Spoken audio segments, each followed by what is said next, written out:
In Ohio high school basketball, only one team from the Mid-Ohio Valley was still alive in the postseason entering today. The Warren Warriors defeated Circleville last week to return to the district final for the second year in a row. Standing in their way this time was top-seeded Logan Elm. If you had to choose one word to summarize the West Virginia men's basketball season, it'd probably be inconsistent. The Mountaineers have had highs like blowing out number 11 Iowa State by 25 and lows like not being able to close against Oklahoma State. Today they had a chance to complete a season sweep against Baylor.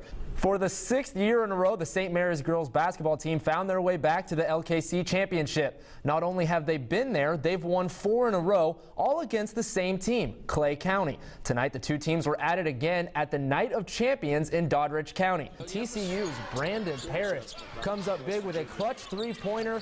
That cuts the West Virginia lead to just 2. That was until Staten took over. His favorite band must be Semisonic because he loves closing time. Drives the lane and scores to put the lead back up to 4. Now last chance for TCU. The shot is blocked out to Staten. He finishes on the break. WVU improves to 9-5 with a big road win, 74-69. As you heard earlier in our weather forecast, it's a gorgeous day here in Parkersburg with sunny skies and temperatures in the 60s. Or as us sports guys like to say, it's a great day to play too. That's what the Ohio Valley baseball team had in mind today for their home opening doubleheader against Ohio Christian University. Although a little unorthodox, today was actually opening day for the MLB, or you could call it opening good day. The Dodgers and Diamondbacks started the 2014 season in Australia. First pitch was thrown out at about 4 a.m. Eastern Standard Time. In the top of the second, 1 out. With 2 runners in scoring position for Andre Ethier, he takes the RBI ground out to give LA the 1-0 lead. On the mound for the Dodgers was Clayton Kershaw, who lived up to that big offseason contract. He gets Chris Owens swinging for the strikeout. Top 4 now, runners on first for Scott Van Slyke. Hammers the fastball, Oppo. It barely stays inside the right field pole, but it's gone for the first home run of the season. Dodgers up 3-0. Bottom 5, Kershaw dealing again. This time, perfect 12-6 curve. Aaron Hill goes down swinging. Kershaw struck out 7 batters in 6 2/3 innings. The Dodgers win game 1 of this 2-game series 3-1. There was a very different scene in the Big Ten a few weeks ago, particularly for Ohio State and Wisconsin. Since starting the season with a combined 31-0 record, the teams have lost 9 of their last 11. Something had to give, though, when they squared off in Madison this afternoon.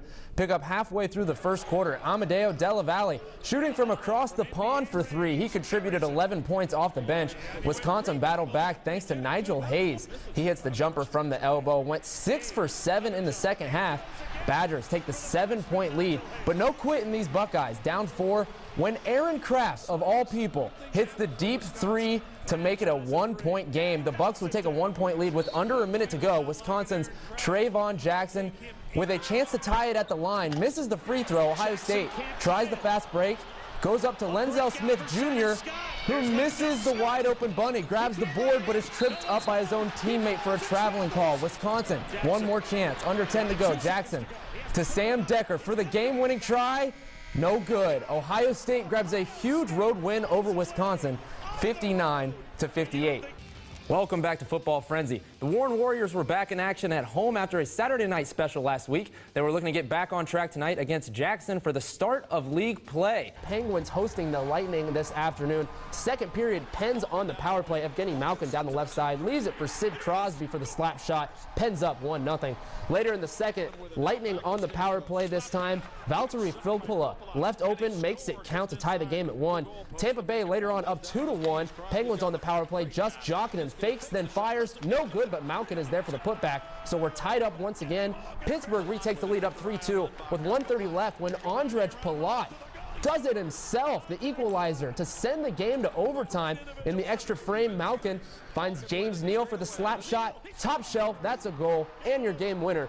Penguins hold off the Lightning with a 4-3 overtime win. There were plenty of sporting events that you probably had your eye on today. College basketball or football, NFL playoffs, and even some high school basketball. But where history was made was on the wrestling mats at Parkersburg High. While in West Virginia, teams are still jockeying for playoff positions, including a Blue Devil versus Red Devil matchup and Yellow Jackets against the Rebels. Plus, we followed the Big Reds and the Patriots out on the road. Only the best of the best remain, and tonight both the St. Mary's Blue Devils and Williamstown Yellow Jackets began the tournament trail at home, knowing that they are each 3 wins away from playing each other for a Class Single A championship at the Super 6 in Wheeling.